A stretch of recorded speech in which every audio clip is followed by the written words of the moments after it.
Hey guys, want to welcome you to another edition of Halftime Chat. And today I've got a special guest, as I always mention, my special guest, um, Clurel Henderson. He was the former lead singer, or he was the lead singer of Kids at Work. Now, this is a group that featured Timmy Gatling and Teddy Riley, and they were signed to Gene Griffin. And he managed them. And their competition at that time was actually New Edition, and they performed a lot with New Edition.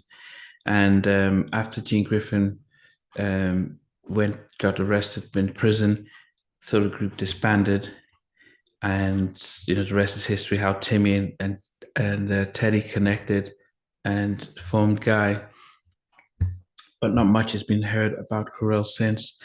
But also, when I interviewed Jackie McGee, she mentioned that he was the one who connected her and Teddy.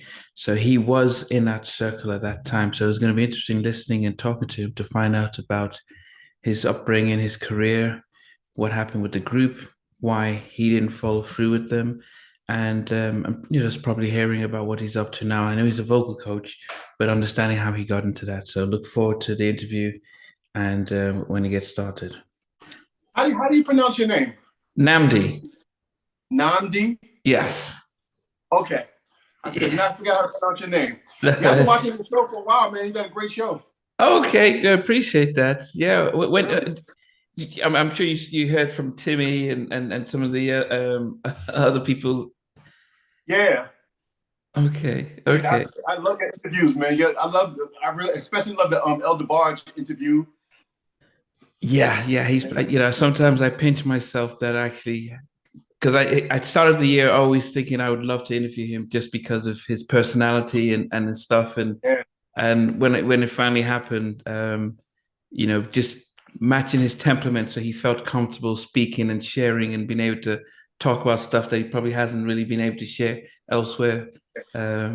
Yes. Okay.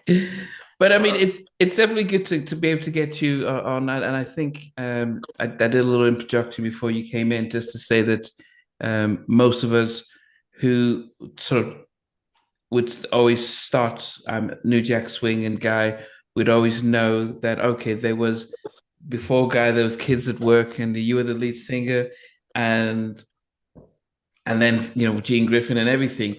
But then as I said recently when I did interview Jackie McGee, she said, yeah, Clurel's there. He introduced me to Ted and stuff. And it was almost like, oh, okay.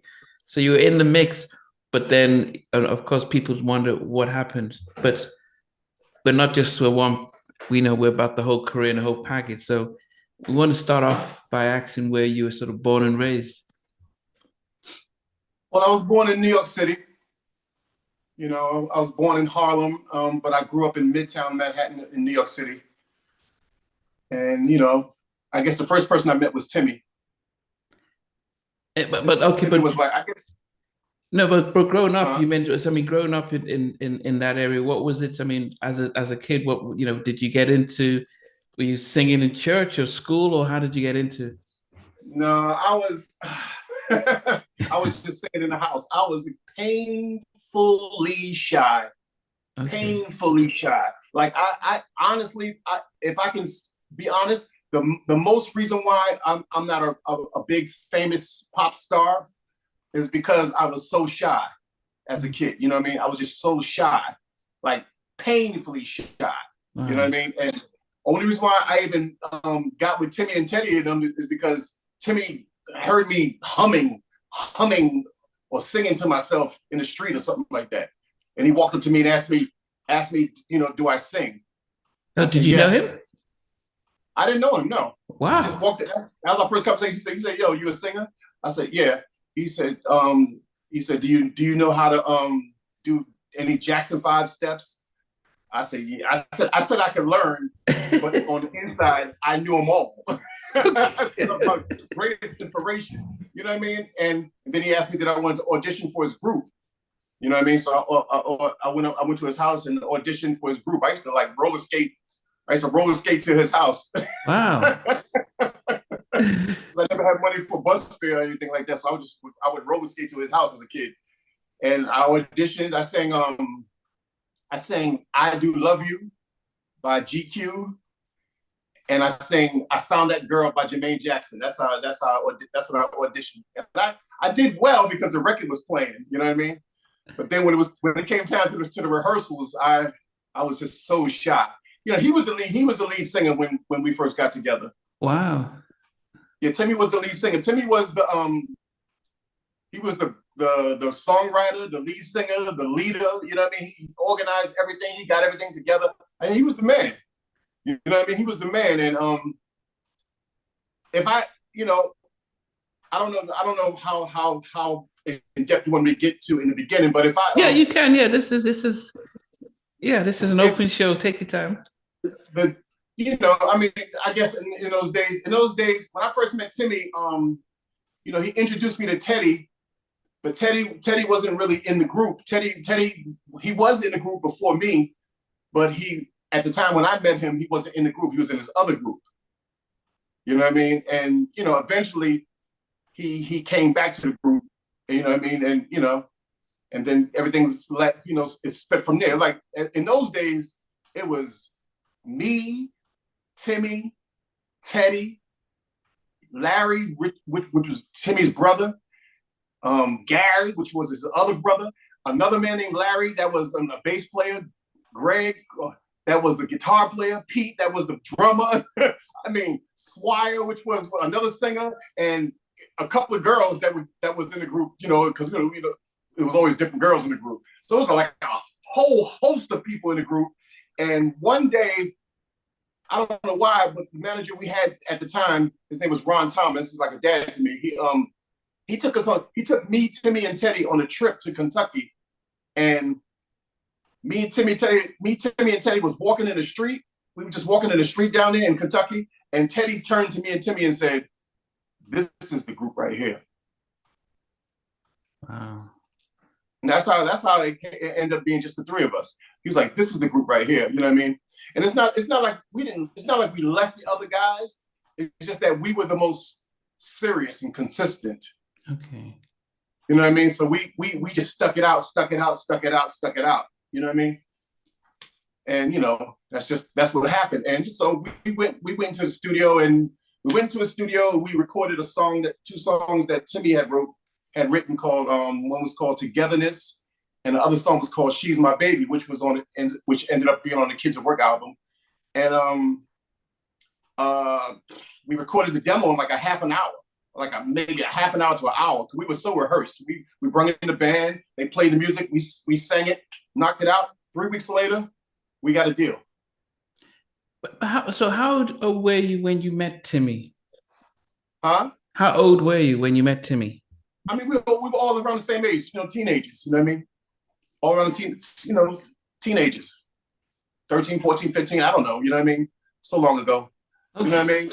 Okay. We were all kids, and I don't know, the years so long ago. I get yeah. I forget ages because I don't really deal with ages because I'm too yeah. But then did you ever think that this could be serious, or was it just like a hobby? Oh yeah. It was dead serious for us, for me and all of us. We were like I'm telling you, I was shy, but in the inside, I was like, oh hell yeah, I'm doing this forever. You know what I mean? And Timmy and Teddy was the same. Like I remember Teddy saying to me one day, Teddy said to me, he was like, "I know I'm gonna make it." Wow. And you see what he did. And you can see the look in his eye. He was 2,000% sure he was gonna make it. You know what I mean? Because it was Teddy's connection that got us the deal. Teddy knew Gene. Teddy knew Gene, and he gave Gene our tape. And it was just timing because New Edition was hot at the time. Yeah. And that's how we sounded. We sounded like New Edition. So that was a hot thing. Everything is timing. You know what I mean? Because it's so funny when you think about it. Because Aaron, in a sense, took my place. We had broken up, and then Aaron took my place. But it's so funny to think. I think about it a lot because Aaron's sound was so different from my sound. And because his sound was so different from my sound, that when Guy became hot, that was what the labels were looking for, that sound. Because, you know, after Guy, then it was Jodeci and Aaron Hall and all these people. And because I didn't have that sound, I got lost in the sauce. I couldn't really get back. You know what I mean? I couldn't really get back unless I chose to sing that way, which I just didn't, because I could sing that way, but I just wouldn't do it. So, but during those days, what was your sound like then? What were you, you know, were you like I mean, just Ralph? Michael Jackson, Ralph Tripp. The thing about me, man, I and still to this day have the ability. I can sing in a Michael Jackson, El DeBarge style as an adult, or I can sing like Michael Jackson as a kid, as weird as it may sound. You know what I mean? I can make my voice do anything. But because that was my greatest inspiration, the Jackson 5 was my greatest inspiration, that's what I chose to do. You know what I mean? Because that's what New Edition was doing. The Jackson 5. We were all trying to be the Jackson 5 in those days. You know what I mean? Yeah. Yep. So, but what was did you guys, because Timmy did mention that, you know, you guys did cross paths with New Edition, but could you remember crossing paths with New Edition back in those early days? Oh yeah. They were friends of ours. They were friends of ours. They were our friends. I'm telling you, man, I'm very impressed with New Edition. You know why I'm so impressed with New Edition? Because when we met them, see, you got to realize you could be a nobody in one town and be a complete superstar in another town. Yeah. Especially in those days, you know what I mean? Because that's before social media. So in New York, we were popular. In Boston, we were superstars. Wow. Yeah. So when we met New Edition, they looked at us as peers. They thought that we were on their level.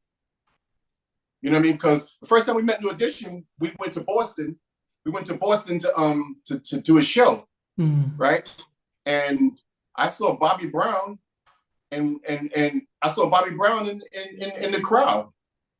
You know, and I'm a silly ass kid, so I sneak out and go run, and I introduce myself. Hey, what's up? You Bobby Brown? I said, yeah. You know what I mean? And then next thing you know, I go back to the dressing room, and then Bobby and Michael came back to the dressing room to meet us, and that's how the friendship began.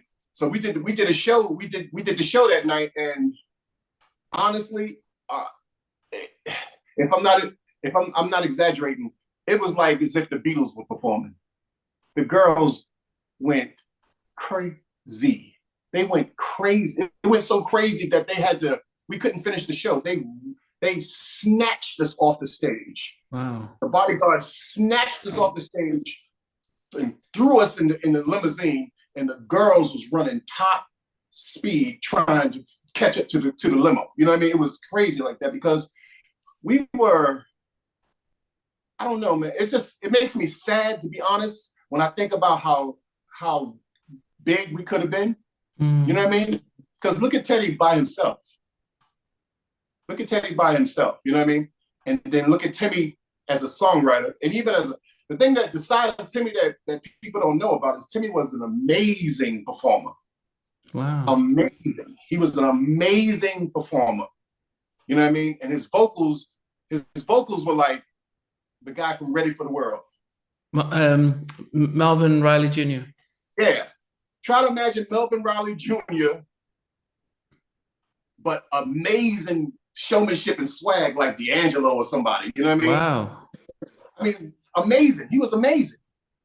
And I was an extremely good dancer and performer myself. You know what I mean? And even Teddy had amazing swag. You know what I mean? So together, and plus they were instrumentalists. You know what I mean? Teddy played keyboards. Timmy played bass. And those days, I wasn't really a musician. I could play stuff, but I wasn't really like a real musician. I was just the singer. It was amazing. But I'm gonna tell you what messed us up. What messed us up was the fact that the record company made me the lead singer solely. Oh. You know what I mean? Timmy was the lead singer. By the time we got signed, I guess we both were the lead singer. Yeah. And we would split leads, but the record company made only me the lead singer. And the reason why they did that because I sounded like I was 8 years old. Okay. So it was the sound of the day. You know what I mean? That real nasally, high-pitched Michael Jackson sound, you know what I mean? And that's why they did that. But what it did was it put a wedge between us. It put a wedge between us, you know what I mean? And it just ended it forever. You know what I mean? Because I don't care how much you love people, when you have it in your mind that you want to play a certain position in your group, and the record company takes that completely away from you and gives it to one of your friends, it's always going to be that little bit of tension. You know what I mean? Like he didn't, you know what I mean? We didn't fight or anything like that, or have any kind of tension between us. But I'm just guessing, this is something, because we never talked about this. I'm guessing that, you know, this it's like him being in Kids at Work with me took away from his dream, which was to be a lead singer. And for some reason, they wouldn't let him sing. And I never understood it. You know what I mean? I never understood it. I didn't like that the producers did that. You know what I mean? They wouldn't let him sing nothing. Like he sang one part on one song. But when we did the demo for Kids at Work, he sang half the stuff. Matter of fact, he sang more than I did. Mm. You know what I mean? So I never liked the fact that they did that. Like, it was really bad. Where I mean, one time we were in the studio, we were in the studio getting ready to record, but we were just, doodling around the piano. Like Teddy was playing the piano, and Timmy was singing something, right? And our manager, which was Gene at the time, he walked up to Timmy. He said, "Stop singing. That's your lead singer right there," wow. Pointing to me. When he did that, I was like, it scared me. It's like in my heart, I knew it was beginning of the end, because I know me. If I always wanted to be a front man and be a singer and be up front dancing and splitting and spinning and all that kind of stuff. Yeah. If somebody told me you're only gonna sing background, this guy gonna sing, I would be devastated. So I can only imagine what he went through. You know what I mean? Like the singer, like he wrote all the songs by himself. I mean, he wrote all the lyrics, you know what I mean? Him and Teddy would write the music a lot of the times, you know what I mean? Or a lot of times Timmy would write the music, you know what I mean? I wrote only one song on the album. Timmy wrote everything else. Timmy did mention that he was upset also the fact that they didn't let you guys produce the album. Man, they didn't even let us in the studio. If we wasn't singing, we wasn't even allowed in the studio half the time. Like when it came to mixing and everything, they didn't allow us in the studio, and they didn't know they had little geniuses on their hands. But in those days, it wasn't popular. It wasn't popular for the artists, especially if they were kids, to be the producers. Mm. You know what I mean? They always left that up to the hands of the older guys. Yeah. You know what I mean? And we went to the studio one time to listen to the mix, and we wasn't even allowed in our own session. Wow. You know what I mean? We were very disappointed. Imagine not allowing Teddy Riley into the studio to mix a song. And the fact is, I've spoken to his engineers, and they said he's probably one of the best mixers and engineers among all of the people that he's worked with. Teddy, the world doesn't even know how talented Teddy is. Teddy is a damn genius. He plays drums, he plays guitar, he plays bass, he plays keyboards. Like, I play all that now because of Teddy. That's what influenced me. He could play anything. Anything. He was literally a one-man band. Like, I've seen him, he's the only person I've seen do this. He used to have like 3 and 4 keyboards and a drum machine, and he would play everything at the same time and be a one-man band. You know what I mean? Like, looking back, I wish he would have done that for Kids at Work. You know what I mean? He was literally a one-man band. You know what I mean? He used to perform with this guy named Omar Chandler at the Apollo. He would be a one-man band. He would pre-program only the drum beats, but the drums would be playing, and he'd be playing 2 or 3 keyboards and sound like a whole entire band by himself. The guy was a genius. Wow. A genius. And that's who we had. Like, we were just, we had 3 weeks to record the album, the Kids at Work album. When we first got signed, we had 3 weeks to record it. That was like tea and crumpets to him. I go to his house, he do the music in about a half an hour, and I sing the song, and we out. It was easy as pie working with him. Easy as pie. And like, he's a great producer. He can produce the hell out of vocals too. Whatever singer you are, you're gonna be twice as good after he worked with you. You know what I mean? And Timmy could write anything, anytime, any style, right away. You know what I mean?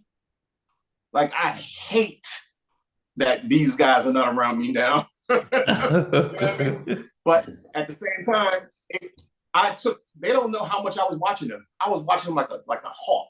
I learned everything they knew how to do, I learned how to do. You know what I mean? Mm-hmm. Everything they learned how to do, I taught myself how to do it throughout the years, but it took me 20 years though. Yeah. What's happened? How did Gene, what was the first impression when Gene Griffin did come into the picture? Because you said you had a manager before Gene stepped in. So what was the manager that we had, he passed away. He passed away like a year before we got the deal. You know what I mean? He was like my dad. He was my dad in a sense. Like, I lived with him. I lived with him and his family when he passed away. You know what I mean? Back and forth. You know what I mean? I still to this day, his wife is still like my mother. We still to this day, we still see each other and still hang out. You know what I mean? And so I met Gene the day we got signed. You know what I mean? Like, we basically got called to, I have a photographic memory, so I can remember everything. We went up to the record company on a Wednesday. About 2:00 in the afternoon. I think it was like 2:00 in the afternoon. We went up there, and the first Gene, basically, this is Gene. Basically, Gene was like, "As of today, I am your manager. My name is Gene Griffin. The name of your group is called Kids at Work." Like, he named the group. He had the name of the group. Name of your group is called Kids at Work. You guys are gonna have a record out in 6 weeks. You know what I mean? I'm looking at him, and I'm looking at Timmy, I'm looking at Teddy like, oh my God. You know what I mean? It was like the movies. I couldn't believe it. And of course, he made, we had to sign almost right away. So, it's like, you know how that go. Yeah. But, Gene Griffin represents the best of the times to me. You know what I mean? He might have done whatever he might have done. You know what I mean? I was a kid. I didn't pay no attention to whatever underhandedness he might have done money-wise. I don't even know. You know what I mean? I just assumed because I never made any money with Kids at Work. But he represented the best. He was the one that gave me the confidence that I have today. Okay. Before Gene Griffin, I was a scared kid that wouldn't sing for nobody but Timmy and Teddy. You know what I mean? Mm-hmm. Like, the first time I really got on stage, like for real got on stage, was because Teddy made me. Like, literally made me. I went to, Teddy was doing a show with his old band. We were signed then, but we hadn't come out yet. And before the show, Teddy walks up to me, he says, "My lead singer is hoarse. Can you come out and sing Billie Jean and Beat It?" Billie Jean and Beat It. I was like, hell no. You know what I mean? Because that side of me, I was like, I'm from the hood. So singing Michael Jackson in front of a bunch of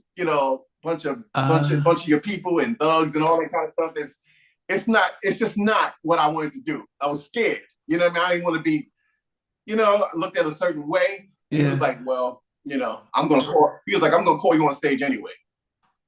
I'm like, I'm not going on there. So they go on with the show. Next thing you know, just out the blue, Teddy goes, "I'd like to call Clurel Henderson to the stage."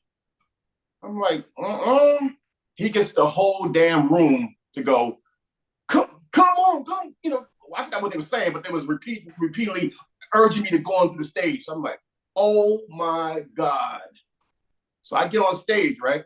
Now, mind you, I've known at this point, I've known Timmy and Teddy maybe 3, 4, 5 years. Oh, okay. You know what I mean? So I get ready to sing, right? They start playing they start playing Billie Jean, right?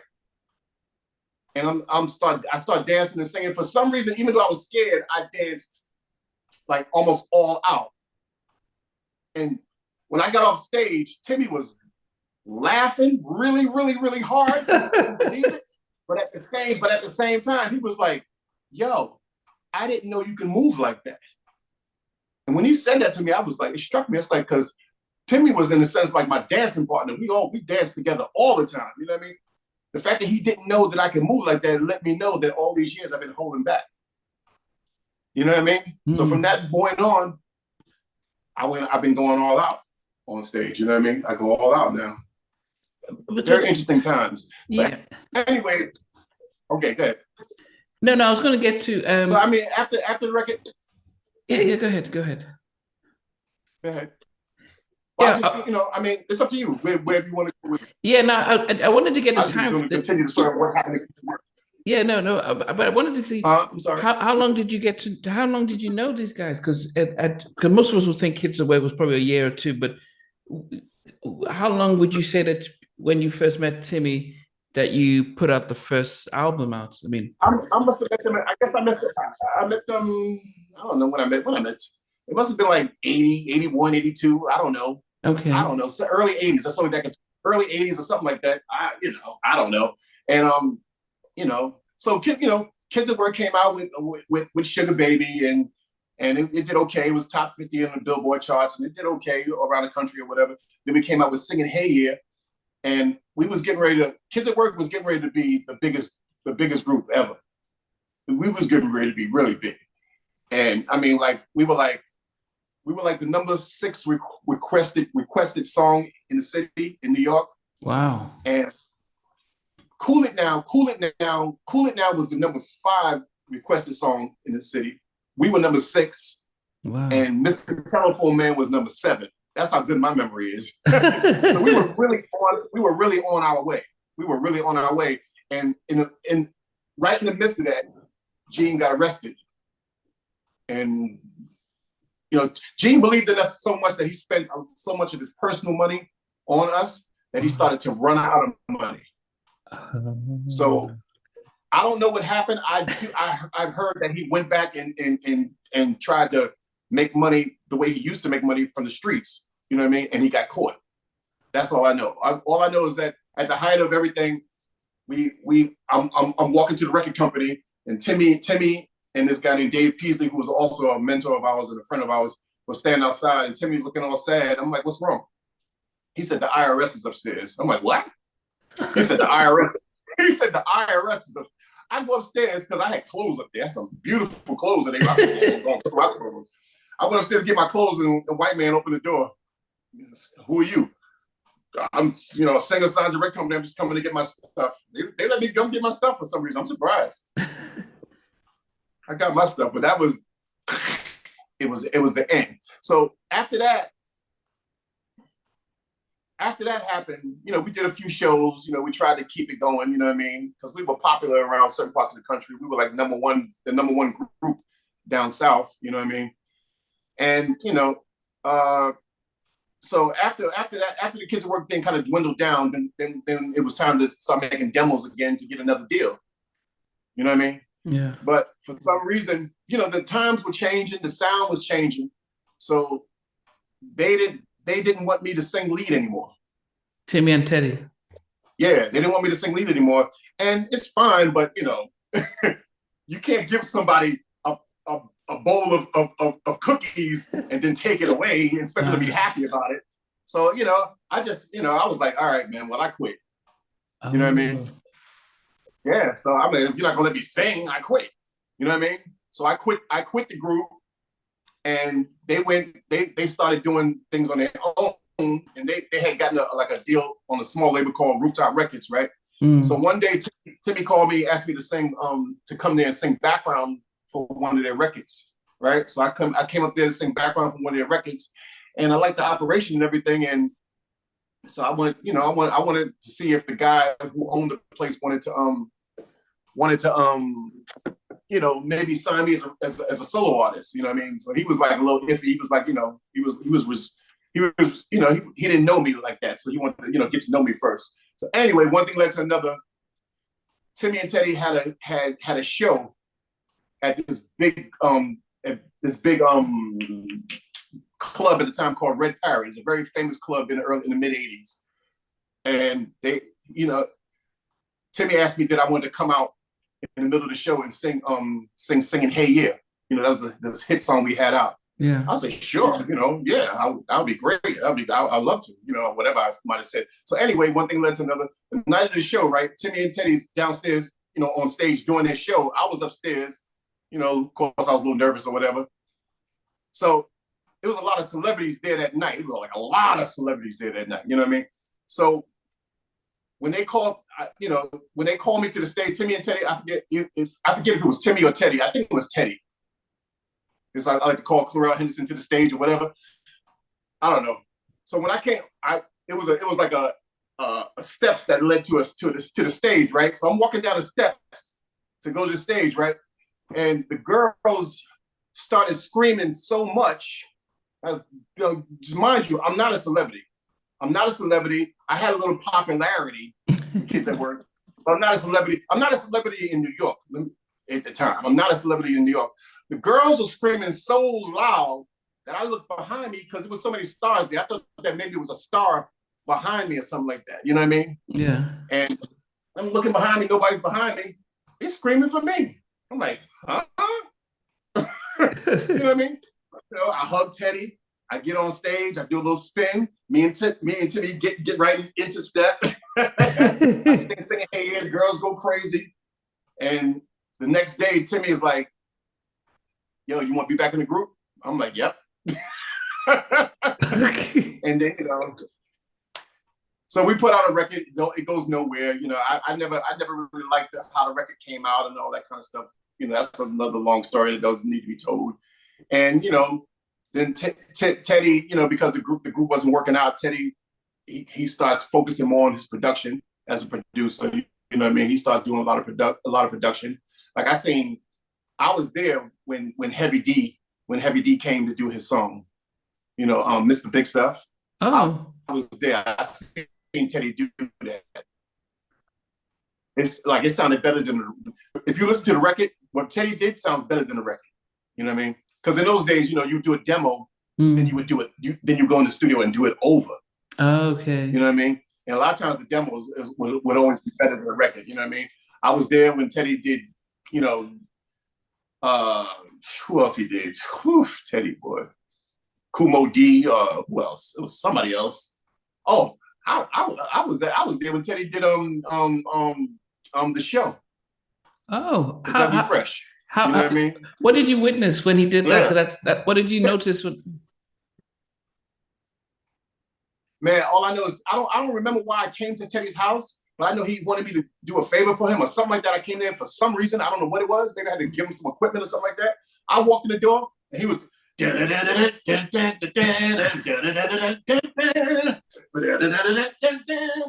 bam, bam. Like, what the hell is this? What is this? And like, I don't know, maybe a year later or whatever, it was out. I'm like, wow. You know what I mean? That guy was amazing, man. Like, amazing. That's like, I've always been right there. But never, like, I met Elder Barge. At Warner Brothers when I was signed to Quincy Jones. I used to be signed to Quincy Jones in the early 90s. You know what I mean? Oh, okay. No, so we're gonna move forward to the 90s, but before we get there, when the track that you guys put out after you came back to the group didn't go anywhere, is it Teddy that left, or did three of you just say that's the end, or what was the conversation? Teddy left first. Teddy left first because we had a show in North Carolina because we had some airplay in Greenville, I think it was North Carolina, something like that, and so we were on the radio then, and we had a show scheduled down there, and Teddy just didn't show up. He just didn't show up. Wow. Yeah, I don't blame him. He was getting that money. Oh, he was getting that money because we were not. So our manager at the time, there was a guy named LaVeva, who was also a friend of ours. He kind of looked like Teddy, like Timmy. Him and Timmy they looked similar. So he was like, I'll just take Teddy's place. I'll just be in the group. You know what I mean? Because he did the record. He actually did the record with us. He sang partial lead on one of our songs.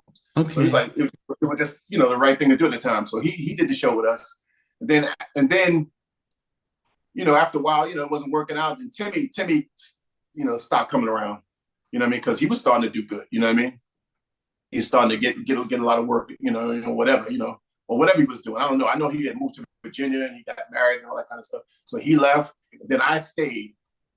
And matter of fact, I had put out a solo record called it was a song called Her Town, but it didn't come out good. But the mix came out terrible. But the actual song that I did was actually, it's so funny. That's why I get so mad sometimes. The song I did was a song called Her Town. It was the first new jack swing song that Teddy did ever. I'm telling you, I don't even know if he remembers that. The first new jack swing song that Teddy ever did in his life was a song called Her Town. It was a dope song, but when they left and then I did it by myself and some guy came to mix it, he messed up the mix and it came out terrible. You know what I mean? But it was the first song because he did that song in, I want to say like 85. You know what I mean? Maybe 84, 85 or something like that. It's the first, if it's not the first New Jack Swing song he did, it's the first one I ever heard. And in those days, I was around him all the time. You know what I mean? Because,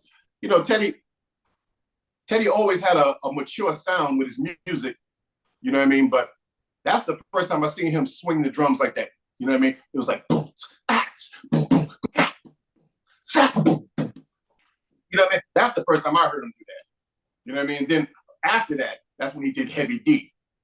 And he started swinging drums. You know, that boom, boom, boom, boom, boom, boom, boom, boom. That guy's amazing. So what happened? Did the single come out? What happened to the song? What happened to the song? It came out, but it was honestly, if I'm being honest, it was whack. It was whack. The song was dope. Just the mix was whack. Okay. It was a dope song. It was really dope. It was a song that Timmy had originally sang, and Timmy and Teddy was supposed to come out with that song by themselves when we wasn't in the group together. Oh, you said it's called what? Hurt Town? Huh? Hurt Town. Hurt, like in someone being hurt? Yeah, like I hurt myself. Hurt Town. It's the same concept as Heartbreak Hotel. Remember Heartbreak Hotel by the Jacksons? Yeah. It's the same concept. Was it under your name then? Yeah, Clurel. Just my first name, Clurel. Clurel, Hurt Town. It's probably on YouTube somewhere. I don't know. I can't find. I found like some kind of dub mix of it, but I haven't found the actual record of it. Oh, and you don't have a copy of it? No, I don't have a copy. I don't have a copy of none of that stuff. I got copies of the new stuff. Okay. So you didn't have any. Okay. So, so when Timmy goes off and Teddy goes off, what's happening with you when they've at this point, I'm just making demos. You know what I mean? Like I'm still signed to the record company that Timmy and Teddy was signed to when they were trying to do a thing together before God. That was Rooftop. You know what I mean? Yeah, Rooftop. So I'm still signed to them. I got keys to the studio. I'm just going in there and I'm basically, honestly, I'm basically almost living in the studio, like literally living in the studio. Cause I was a rebellious kid. You know what I mean? I listened to my mother and a lot of times she wouldn't let me stay there. You know what I mean? So a lot of times I didn't have nowhere to go. I would sleep in the studio. I would just sleep in the studio. You know what I mean? And sadly, this it's like I became when I was an older teenager, I became like a womanizer because I used it to survive. You know, I would literally go out and meet girls just so I could spend the night at their house.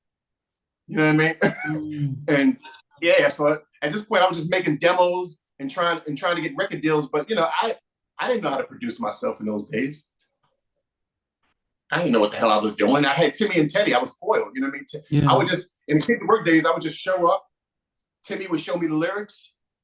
Teddy had already did the music. I would learn the lyrics and I would just sing and leave. It was easy. It was easy. You know what I mean? So when they left, because Timmy was the organizer, he was the one that Timmy could walk up to a gangster. Timmy would walk up to a gangster and say, "Yo, man, I got a singing group. Would you be interested in managing us?" He didn't care who they were. He was just a very bold guy.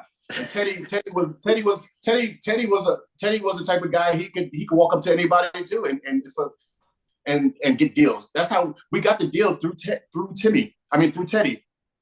But Timmy was the one who organized for people to pay for us to go in the studio all the time. Wow. So these guys were like everything. They were like business-wise, they were everything to me. You know what I mean? And I was just a singer. So when they left, it was like my parents left or something. It was like, I didn't know what to do. So, you know, I would make demos. And, you know, sometimes I would almost, like the closest I ever got was when, you heard of Kumo D? Yeah. Me and Kumo D ended up having the same manager. Okay. You know what I mean? Because LaVeba, the guy that was managing us, he started managing Kumo D. Actually, Teddy had made the first record of Kumo D.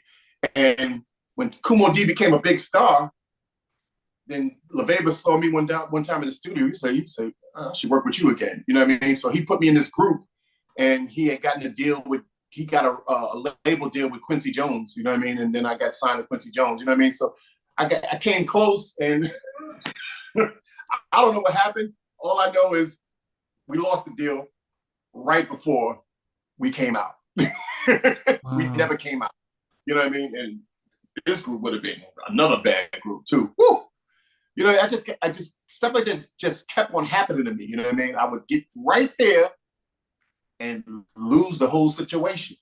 You know what I mean? Like I remember I was and I remember when one time this guy from Baltimore, because I'm actually in Baltimore right now. This guy from Baltimore was gonna sign me to Rough Riders.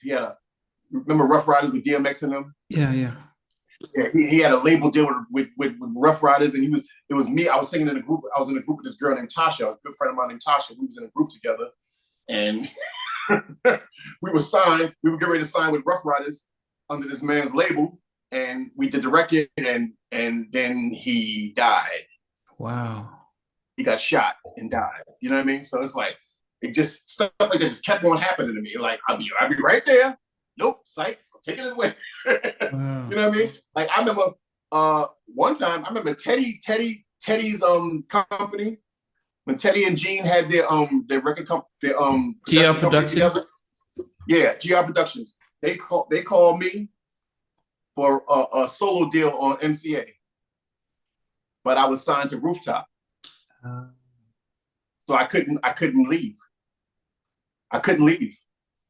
You know what I mean? And this is when Teddy was at the height of his career. Yeah. This is when Guy was like the biggest group in the world, and Teddy was like 6 and 7 songs on the radio will all be done by Teddy. You know what I mean? And I could have had a major deal on MCA. You know what I mean? Yeah. What was it like when after you'd broken up and then all of a sudden did you know that Timmy, Aaron, and Teddy were working on the debut Guy album? Yeah. I one day I was in the I saw them at the club, the same club I said earlier, the Red Parrot. I was out partying, doing what I do. I saw Timmy. What's up, Tim? What's up, man? This is Aaron, singing in my group. What's up, man?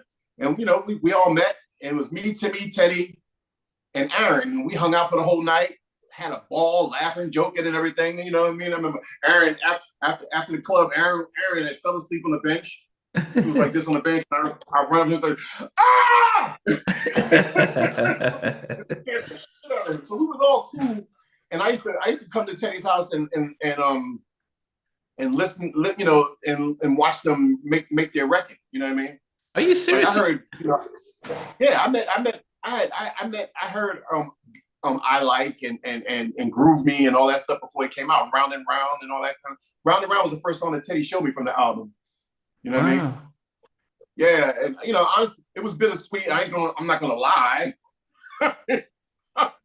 I was sad but happy because Gina came back into the picture, and he wanted to work with me again. So I was happy about that. You know what I mean? But it took a long time because I was still under contract and everything. But yeah.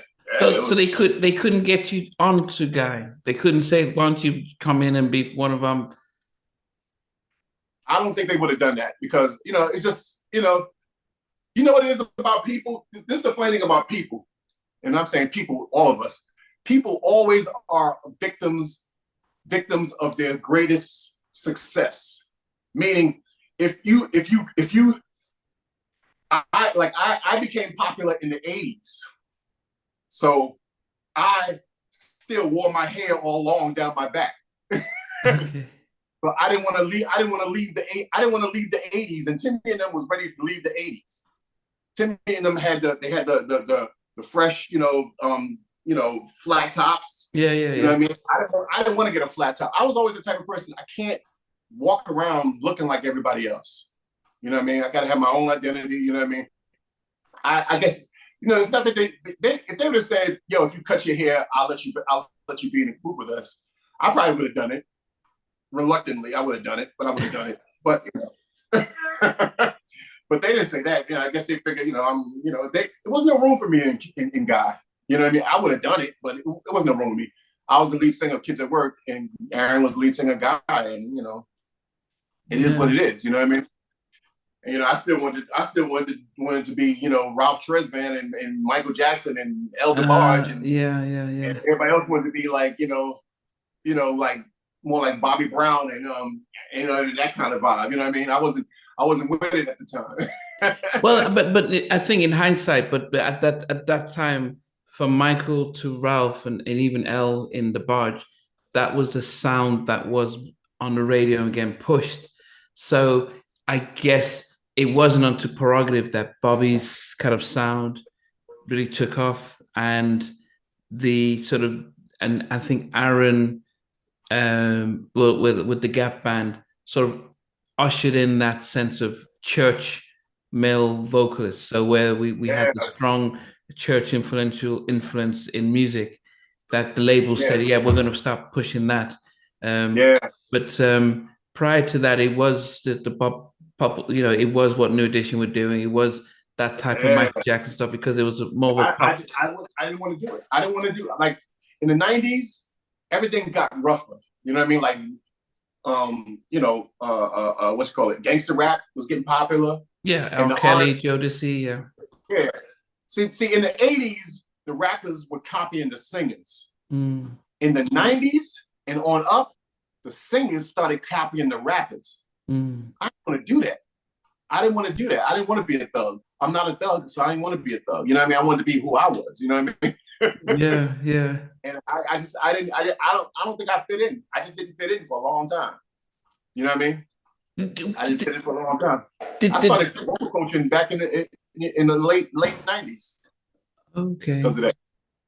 Did the success of, say, Groove Me, were you surprised how big it blew up worldwide? No. That song is crazy. That's me and Teddy got back hanging together a lot. That's one thing I liked about Teddy. When Teddy blew up, Teddy called me. Be like, jump in the cab.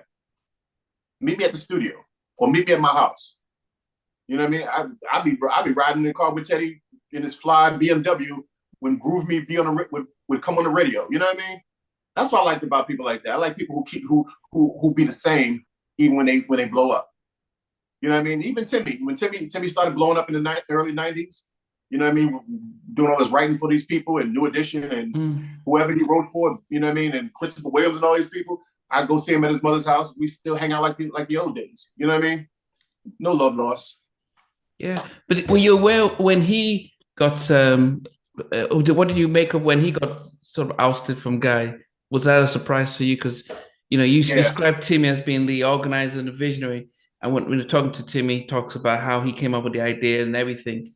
And then Gene, he played with you. it seems as if he had it in for Timmy from day one, because if he already said Timmy stop singing Clurel, it's almost as if he saw Timmy as had too much intelligence, so I need to get rid of it because. Well, you know what it is? You know what it is? It's like the same situation with Andre Harrell and Puffy. You know what I mean? Andre Harrell had to get rid of Puffy because it was two alpha males. You know what I mean? Two alpha males sometimes can't exist in the same company. You know what I mean?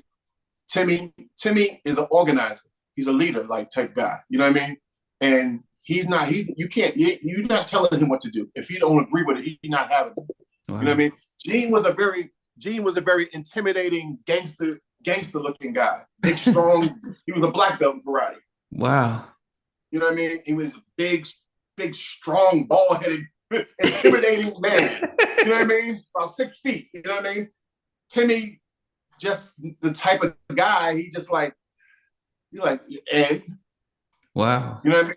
That's just how he was, even as a kid. You know what I mean? It's just how he was. Me, I was taught to respect my elders, and I didn't, you know, I was more agreeable. You know what I mean? So that didn't surprise me. It made me sad, but it didn't surprise me. It made me sad though. You know what I mean? Because if God, I mean, and this is no disrespect to Damian Hall, because he's cool with me too. At least I knew him back in the day. But God, the world's never seen the best of God. The best of God would have been Timmy, Teddy, and Aaron.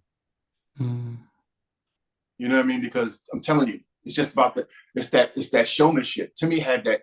Like to this day, I call him. To this day, I'll call him every once in a while. I'll be like, "Yo, what do you? Come on, man. You need to be an artist." And he, you know, I guess he was like, he's done with it. you know, he never talked about it. He's just done with it. I'm like, yo, you go get out, go running, lose some weight, whatever, and show the world what you really made of. Because nobody never seen that. They don't know. Like, have you ever seen Timmy perform? Like, I remember he was on Soul Train one time. Yeah, we've seen it. Yeah, Rock My World or something. Yeah, I mean, I wasn't crazy about the song. You know what I mean? And I understand because Timmy's at the time his heart was broken. Yeah. He was like, in his mind, he was like, hey, I wrote Groove Me. I wrote I Like. So what Timmy ended up doing, he ended up going in the studio and doing Guy by himself. You know, he wanted to prove a point, and I understand it, but I think, anyway, if you see that performance, you'll see how great of a performer he was. He's a great performer, but he just never got his just due as a performer. I still think he should do it. You know, in these days, because of social media, it don't matter how old you are. Nobody gives a damn about how old you are. You want to sing. So then what happened? You said you met Elder Bargy of Santa Quincy. What happened with the whole situation then? I told you. Remember? I told you that's well. All I know, because when in those days when you had a record that was scheduled to come out, you would always be on the chalkboard. You know, the name of the group was called The New. The New. And we was on the chalkboard. We had the release date. We had the treatment for the video. The music video, we was going to shoot a music video. We already did the album cover pictures, and all I know is that my manager at the time had gotten into some kind of lawsuit. A lawsuit with another artist that he was dealing with, and I don't know what happened, but I heard that Quincy Jones heard about it and then dropped the whole situation. I don't know if that's true. I don't know. I just don't know. Yeah. You know what I mean?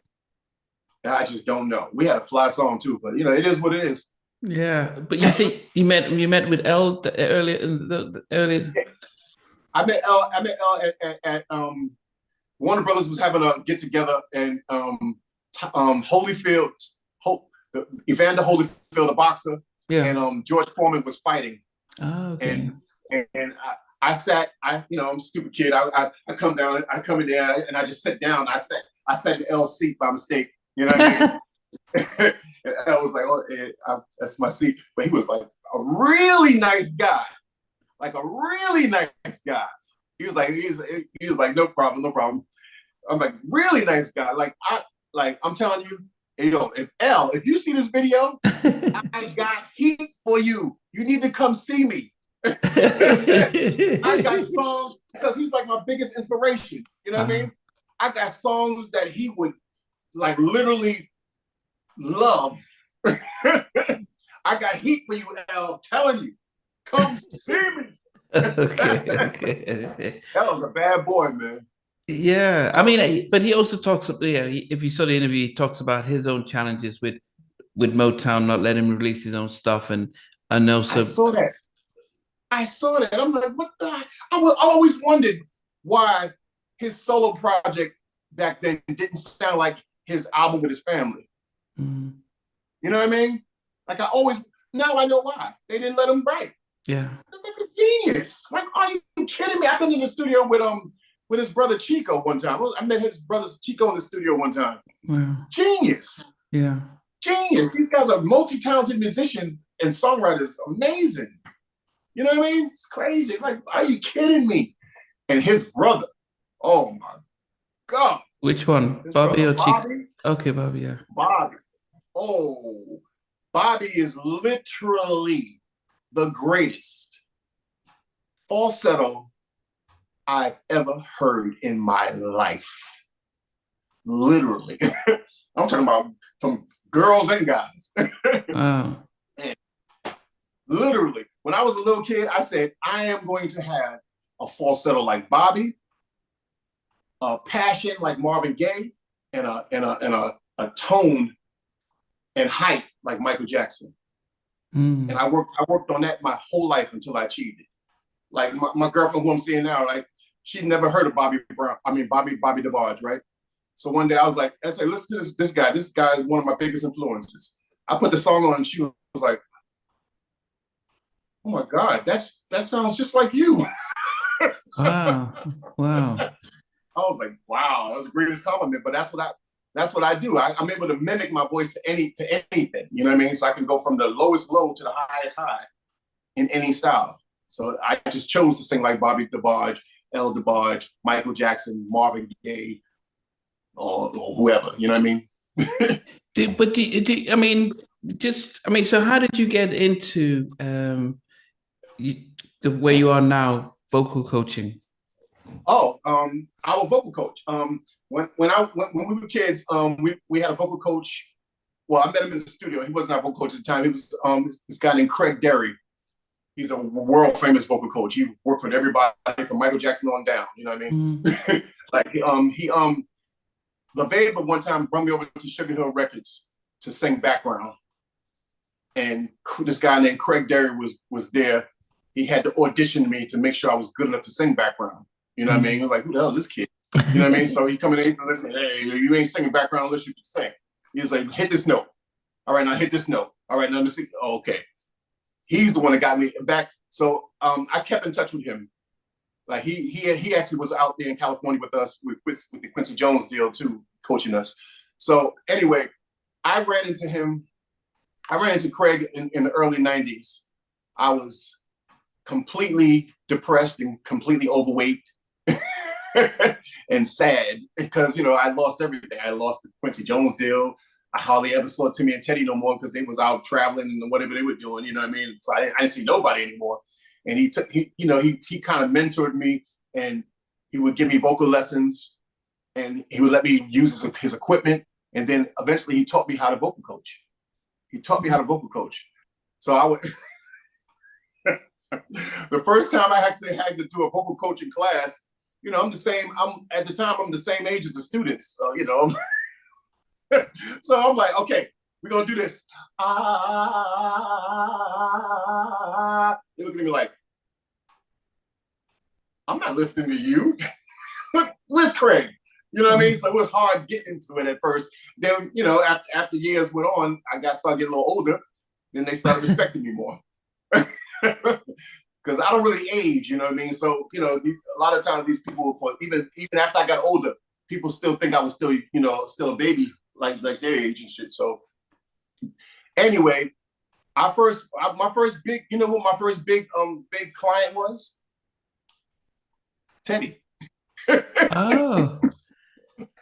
Yeah. Teddy in Blackstreet.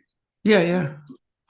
So it's like the late 90s, and here I am working with Teddy. Like of course he hired Craig, but Craig brought me down there as I was his assistant.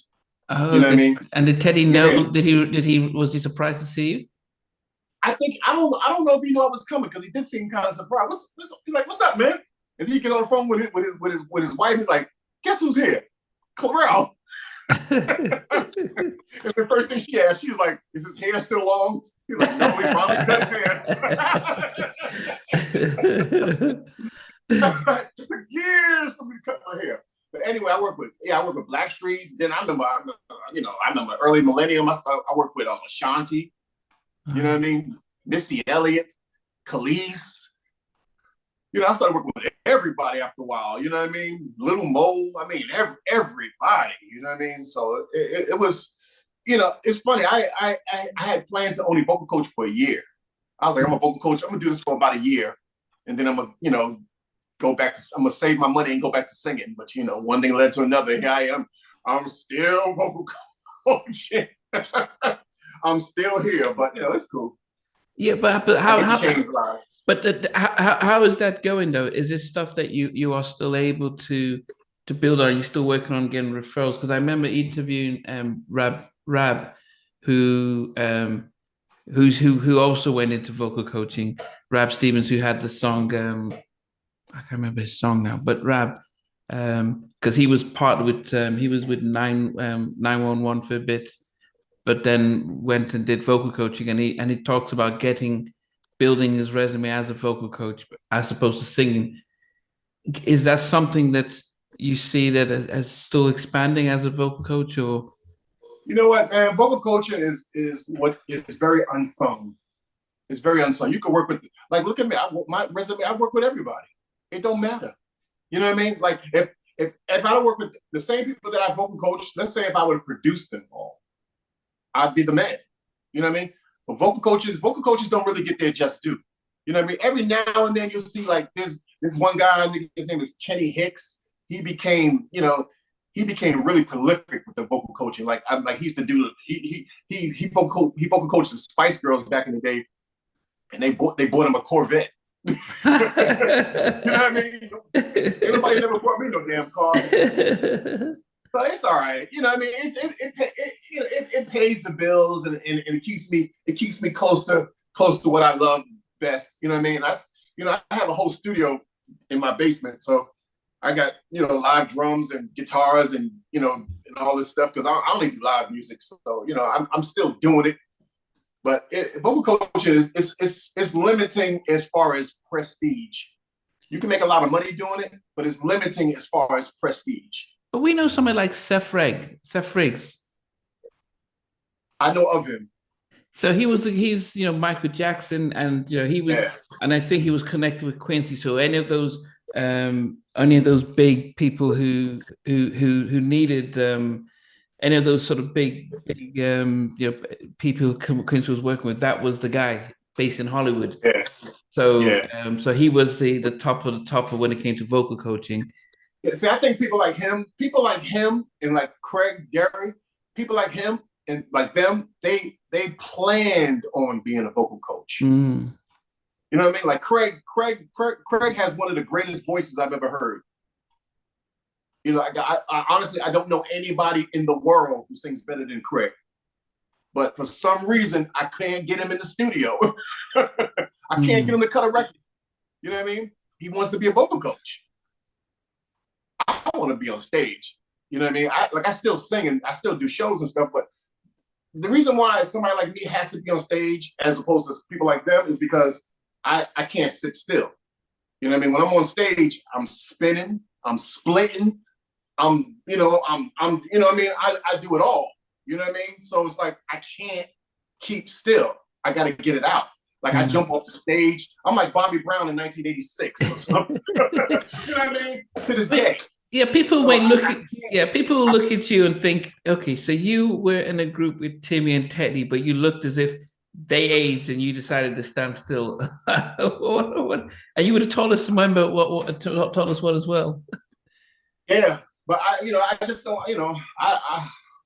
I can't tell you why I don't really age, but I'm just glad I don't. Thank the Father I don't. Yeah. Hey, you look good. It's like it is. It is what it is. But you know what? No, it's just a black thing. No black, black people. We don't age. None of us age. It's just that if you, a lot of us get out of shape. Yeah. I don't care who you are. If you're listening, like I've been trying to get in touch with Bobby Brown. I want to get in touch with Bobby because we used to be friends. You mentioned yeah. I got it. I'm trying to get in touch with Bobby Brown. I can make Bobby Brown like the Bobby Brown we know. I can make him like that. You know what I mean? It's very simple. Like I heard recently that he had a couple of heart attacks. You know what I mean? So I'm like, okay, I get that. I can still do it. I just got to do it in a different way. I got to do it. All we got to do is speed walk and vocalize every day. Speed walk, vocalize, completely change his diet, and a year, 6 months, 3 months, even, he will be 180 pounds and yeah. I'm back. I'm telling you, I can do that. I'm trying to. What you know? What I'm heavily into. Like I wish that I can get in touch with El DeBarge, Bobby Brown, Jermaine Jackson. Believe it or not, and because I got what they need. I know how to prep people like that for what they really want, and what they really want is what they had. They want what they had. Trust me, they all do. I even wanted to do it for Teddy, but Teddy still looks young though, so Teddy's still very successful. You know what I mean? Yeah. But me and Teddy had this conversation about 3 years ago, about 2 or 3 years ago. You know what I mean? I told him because he knows Bobby Brown. I said, "Yo, man, call Bobby Brown for me. Let him know what I'm trying to, And he was like, "Yo, I might need that too." You know what I mean? I said, "Let's do it." But Teddy is so busy. He's so busy. You know what I mean? I think he lives in Africa now. So yeah, he splits between Vegas and parts of Africa, and he's probably getting. Have you interviewed him yet? Have you interviewed him yet? Not yet. Oh man, because I heard that you're a big fan of his. I'll call him. So when it comes to, my whole music influence is Teddy, and so my biggest is Michael Jackson and then Teddy. So when so every so you really need to interview Teddy. Yeah, so there's probably not an interview that he's done that I haven't listened to. And I'm talking about going back. I think I've been following him since the late '80s and stuff. Okay. I'm gonna call him. I'm gonna call him tonight. Okay. Yeah. Every person I interview I would always tell them, look, I'm a big fan of his. So that's why I interviewed pretty much everybody that worked with him just to get a picture of that. So no, when it comes to Teddy, there is no bigger fan. But I'm gonna ask him. I'll ask him to do an interview with you. I think he'll do that. Yeah, no, that especially as I know he's really busy with his new edition tour. Yeah, but he can let us know about what to expect from Guy. But I guess one thing for me, because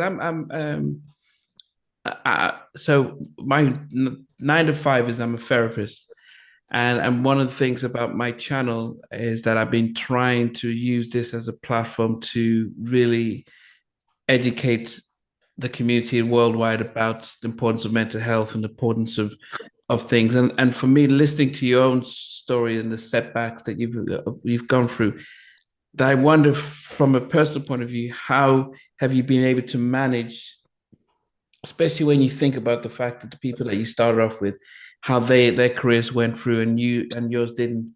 How did you navigate that over the years?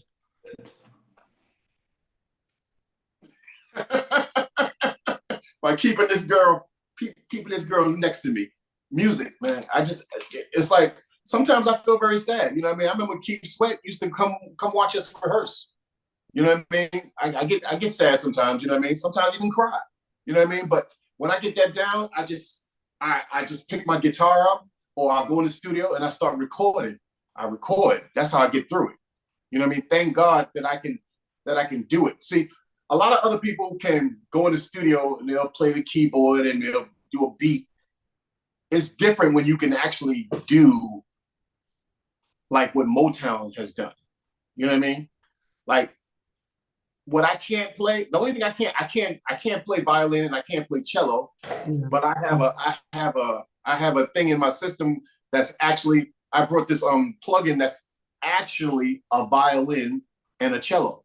Like it's actually a violin and a cello. Like these people went in the studio for 3 weeks and they recorded every inflection of a violin and every inflection of a cello. You know what I mean? And I have that. So I have an orchestra, I have a band in me. So I can reproduce any sound I want. From rock to hip hop to country. I've done country for people, I've done gospel for people, I've done Spanish music. You know what I mean? I can do anything musically. Yeah. And I have thousands of students all over the world because now I teach virtually now. Okay. Like the way I'm talking to you is the way I teach. Yeah. You know what I mean? So because I teach like this, I teach people in Dubai, I teach people in Russia, I teach people in California, I teach people in New York, I teach people, you know what I mean? All over the world. So all these people that I teach, I also, half of them I produce. You know what I mean? So I stay so busy.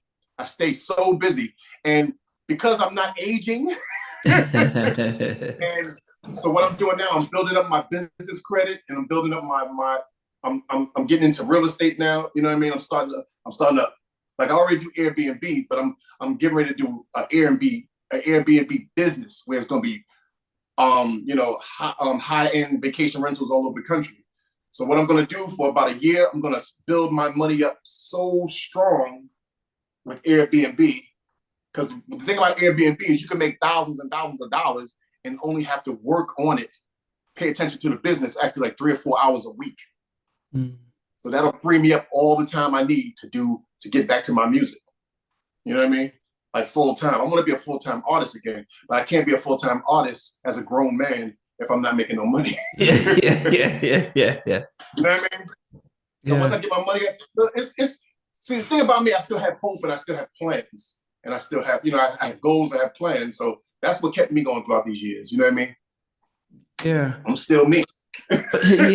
But also there's a part of me that then wonders, hopes that there isn't a sense of regret that you're like, well, it has passed, but I'm still looking forward, because that's one thing that will hold us back if we're constantly, I think there's a verse that says in the Bible about, you don't, if you're pulling a plow and you're looking backwards, I don't even know the best quote, but it's a sense of you can't try and progress if you're constantly looking backwards.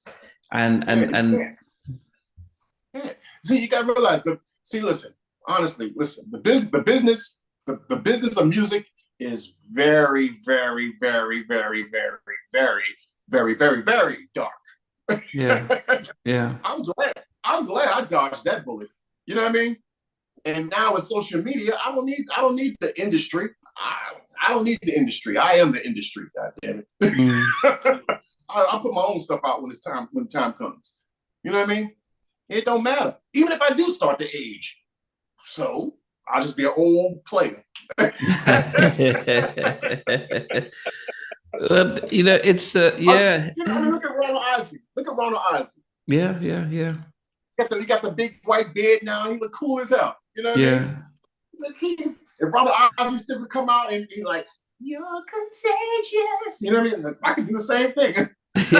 Yeah. Well, no, definitely. It's definitely been great, really hearing your stories, though. I mean, I always end my interviews by asking my guests, if you were stuck in an elevator, what movie would you request to watch?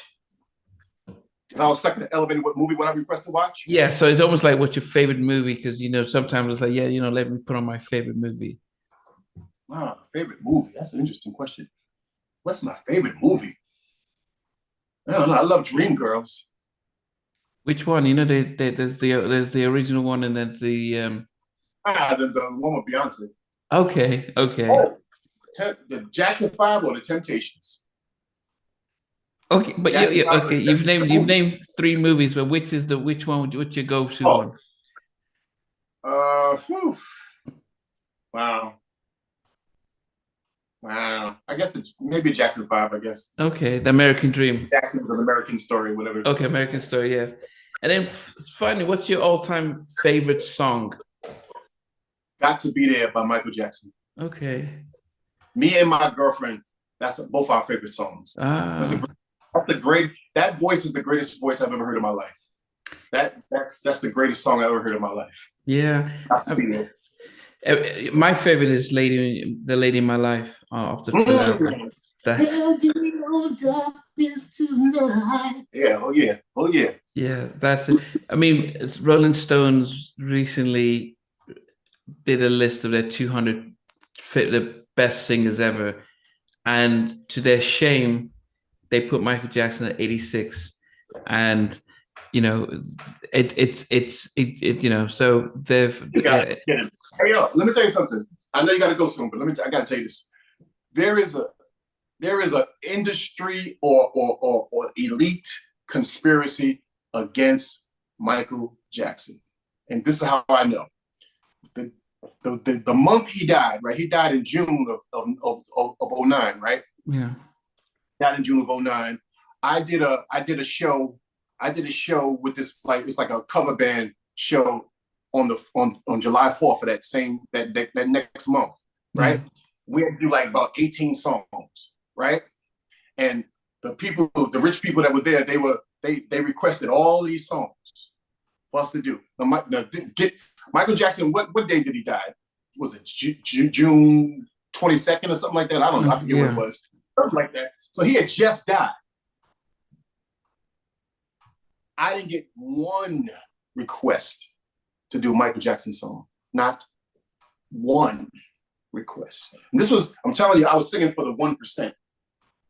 For the rich people. You know what I mean? Out in the Hamptons. Nobody wanted to hear Michael Jackson right after he died. I'm telling you. And I've done shows with people like that where they would personally request I not do Michael Jackson. Trust me. He is not liked up in that environment for some reason. Yeah. And it's especially just a couple of years before that, the sad thing is that he worked hard to build his publishing empire. He was proud of the fact that he owned half of what's Sony Publishing, and he didn't want to let go of that. And within a year of him dying, the estate sells it off. So it's there's no proof that it was part of getting him out the way. We can now take control of it, but and he's said it for many times that they have. The moment he became the biggest and broke all the records, then they started to plant all these allegations to discredit him. Because I was all the way up in that business. The same person who handled Thriller, the same person at CBS Records, at Epic Records, that was in charge of the promotions of everything, handling Thriller, is the same person that handled Kids at Work. Wow. Same person that handled Kids at Work. His name is T.C. Tompkins. You know what I mean? So we've been there. I've met everybody from the top all the way to the bottom. You know what I mean? And trust me. Yeah. Yeah. It's I mean, and sadly for them is that, he set a standard that can't be matched. And of course they're trying. Billboard, Rolling Stones. Was it Rolling Stones? I think it was Rolling Stones that tried to say Harry Styles is the new king of pop. Who the hell is that? The former guy from One Direction, but it was just their way of trying to take away, But I said to themselves, well, did they ever crown anyone the new king of rock and roll? That they wouldn't have done. They haven't done that and wouldn't do that. So it shows that there has been a conspiracy to try as they can to discredit Michael and anything they can do. When they did the Surviving Neverland or something like that, it was like, yep, no more Yep. music. Let's cancel him. And it didn't take long before that, they had to put him stuff back out. But anyway, it's I think when he reconnected with his community and his base, who started following him from the Jacksons, he got a community that continues to celebrate his legacy, that doesn't let us die out. Um, there's a guy who Pele, the Brazilian footballer. They tried to do the same with him to say, well, he was the best. It wasn't but after he died, it's almost as if everyone now recognizes that he was the greatest ever. Yeah. But before he died, they were talking about other people were better than him, and he wasn't best. But and that's what tends to happen is because he was as a pure black man. So most Brazilians are probably white or mixed, but he was a pure black man, the top of his game, and it seems as if they were trying to elevate other footballers who went black above him. But it's you can't discredit excellence and greatness. And so for Michael Jackson, there's no one, whether it's Beyonce or Chris Brown or anyone, can ever reach the heights that he has attained, no matter what they try and do. He was the greatest that ever done it. Him and James Brown. Bad boys. Yeah. Bad boys. But so it's definitely, I mean, hopefully we'll get to see. I mean, it's really good to see that you're still making music, although I don't think most of us have heard most of your stuff. So it might be something, hopefully in due time we get to see more of your music and what you're doing out there, because I think that's the one thing that helps us know that you're still around and to look forward to stuff. If we start to see you performing songs, whether it's Hey Yeah or any of those, or any of the old songs and stuff, it would be great just to see your renditions of those songs, whether it's from your studio or guitar, because that in a way I think that's what social media, the internet has done, is to give a spotlight. I mean, I started this during lockdown, and you know, bit by bit, it has grown to where it is now. But it wasn't something that.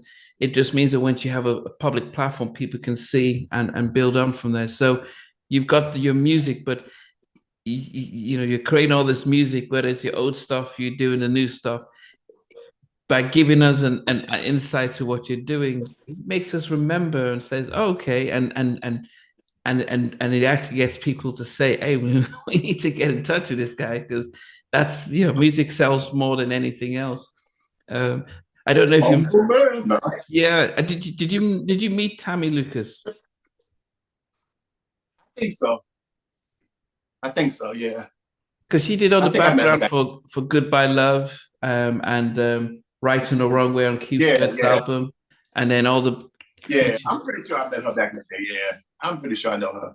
But after I had interviewed with her, we started talking. Now she started to release a lot of her demos that she did, and stuff. So it's almost like, because we knew she could write, we knew she did all this stuff, but she's now releasing her old demos on her YouTube channel. So it's how you, as for yourself as well, as a way of getting, keeping your name in our public eye, but starting off with revisiting some of the old classics that you guys did. Then it helps us to bridge the two before you start bringing out new stuff. I think we're a generation now that we respect the classics, and if we hear, if you did your version of Let's Chill, it'd be interesting to see that. Oh, this could have been you and stuff, or things like that. Pardon? A version of what? Let's Chill by Guy. Let's Chill, or or Goodbye Love, or whatever. Something, because not many people. There's a generation I would know kids will work, but not many. But some will know that guy, and then they know the connection, and then but also just linking your voice and seeing your singing style, and seeing the difference between how you would have handled the track compared to Aaron and stuff. But it's just, as I said, I got teased so many years. So many years, my friends teased me and say, "How the hell would Groove Me sound would Groove Me sound if you were stayed in the group. But have you? I mean? But why don't you? Yeah, but why didn't you try it and put it out there to see? Let us see what it would have sounded like. Because that's always the challenge. Why don't you try it? That's interesting. I don't know. My favorite song by them is I Like. I love that song. Oof. Yeah. I love that song. So I mean, yeah, and but it's stuff that it is for the fun of it, but it's not just for the fun of it. It is a way of just of saying, because you could have been the lead singer guys if things changed differently. So how would you interpret those songs? Honestly, it would be interesting. Yeah. You want to hear something that's crazy, stupid that I did? One of the stupidest things I've ever done in my career. Because I'm gonna tell you right now, and I tell my students this now: the way to make it is by making the best choices. Teddy and Aaron got into a fight one time. You know what I mean? They got into an argument one time, and Gene kicked Aaron out the group. I was right there. Teddy looked at me and said, "I'm going to talk to Gene and see if you can be back in the group." And I said, "No." Yep. I said no. I want to stay solo. You know what I mean? If I would have said yes, it would. It probably, like I always. Reason why I think about this a lot, because if I would have said yes, there wouldn't have been no R. Kelly, no Jodeci, no. What's that group? There's a meeting in my bedroom. There's a meeting. Is it Drew Hill? Huh? Drew Hill? Not Drew Hill. There's a meeting in my bedroom. What the hell's the name of that song? I can't think of the name of the group, but all of those groups that sounded like Aaron back in the day. Okay. None of them probably would have made it. I mean, I can't say they would have made it, but they probably would have been singing differently. Because Aaron changed the game. Aaron's a bad boy. Aaron changed the game. And the reason why it's what didn't surprise me, because I know when I interviewed Mucho from Basic Black, because they, yeah, so they were part of Basic Black, and their lead singer Dizzo, Daryl Adam Dizzo, who sang Nothing But a Party. It's nothing, yeah.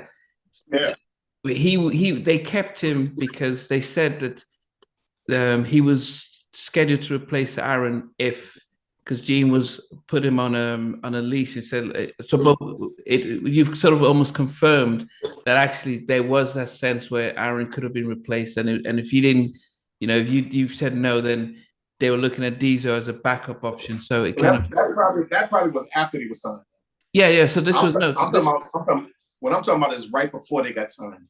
Yeah. So, but what I'm also mentioning is the fact that it looked like it was probably ongoing from the photo, because if that was something that they considered then, and it's probably something they considered later on and stuff. But choices are choices. I mean, because Timmy can look back. I mean, he was hurt. He talked about being hurt by the whole thing, but his life, he had a very different life outside of the spotlight compared to what he might have had if he was in the front. But who knows how it would have handled.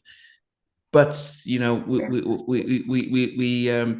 can never revisit time. We can reflect on it to help others to reflect on it, and to hopefully help others make perfect decisions, better decisions. I like to acknowledge his wife, Timmy's wife, because Timmy's wife stayed with him through all of that. You know what I mean? Because usually when people don't make it, don't reach their goals, you know what I mean? They become very hard to live with. You know what I mean? I know he had gone through that. You know what I mean? Fortunately for him, he did have a lot of success too. You know what I mean? He's doing well now. Yeah. So, But anyway, she stayed with him through all of that. Yeah, he mentions, all my girls left me. I don't even know who they are anymore. I only been with my girl 10 years. You know what I mean? The one I got now, just 10 years. You know what I mean? Well, everybody else, they was out. Well, Clurel, it's been great, but it would be good, as I mentioned, consider thinking about those, those giving us, letting us realize that you still got the vocals, especially when you interpret those songs or any of the songs. It would be good just to really reconnect with you from those days, from the Kids at Work tracks. You could do all of the songs online and even the some of the guys' stuff, and it would be interesting to see. Wow, so this is what Groove Me would have sounded like if you was there and stuff. And that's I might actually do something like that. That's actually a good idea. I might have to take you up on that one. Yeah. So let me just tell people if you want to get in touch with me, please contact me at NYC Vocal C.H.A.R.M School on my Instagram. My email is Clurel@yahoo.com. And you can get in touch with me there. And anybody who needs to hit me up. I also have a YouTube channel that's doing very well. It's called Vocal C.H.A.R.M School. Vocal C.H.A.R.M School. Hit me up for great advice on how to get your vocals together, how to be as bad as your boy. Yeah, I got you. Well, yeah, and yeah. So I mean, if you forward me the details too, so when this goes out, it would be in the description, so people can just click onto it as well. So yeah, once it goes out. No, I got. Yeah. Very nice to meet you, man. Yes. I watch your stuff all the time, man. I appreciate it. Appreciate it. Your stuff. Hopefully I can get El Jabaj back. I'm subscribed to you too. Oh, yeah. For a long time. Yeah. Wow. Yeah. No, as I said, it's been a charm. As I said, we love the stories, but I think part of it at the end of the day, it's always to give people inspiration, because you've gone through stuff, and it's important that as people watch this, they can think, wow, what I've gone through is tough, but compared to what Clurel's went through, and look where he's at, he's still smiling, still singing, and he's still moving forward. And it's about inspiring the next person who might need that to hear. Everybody going through pain in your careers, whatever your careers might be, just keep doing what you do. Keep doing what you do until you drop dead. Keep doing it, and you'll get through it. Trust me. Keep doing it. Take care of yourself too. Take care of yourself. Don't get all fat. Yeah. Well, hopefully Bobby Brown will hear from this as well and say, yeah, let me get Clurel in my life so he can help me get back into my, with my. Tell your boy L to hit me up. I got some heat for him. Okay. Will do. Well, Clurel, it's been great. Yeah, if I hear from you that Teddy says no problem, then that will be an amazing thing, because he's the. Yeah, I'm gonna definitely hit him up. The only setback is I know he's getting ready to go on tour with New Edition. So, but who knows? Maybe he'll have time, or maybe he'll do it after the New Edition tour. But I'm gonna hit him up. I tried to get them backstage passes. I couldn't get the backstage passes. Because it's not his tour. It's New Edition's tour. And I'm not in touch with them anymore. So, but damn. Teddy just he'll hit me with the backstage passes, like quickness. You know what I mean? Yeah, it is what it is. I'll have to pay to go and be in the audience like a fan and shit. Yeah. But as I said, but who knows? How doors may open and stuff. So for yourself going forward, so you've got your own plans to continue moving forward and stuff. Oh yeah, I'm about to get that money. Yeah. All right, it's been great. All right, man. I'll talk to you soon. Take care. Again. Bye. Hey, thanks for watching. Please remember to like, comment, share, and subscribe. But also check out our membership, which is a good way of getting some exclusive videos and actually long videos from day one. But thanks again for watching. Look forward to seeing you again. Thanks.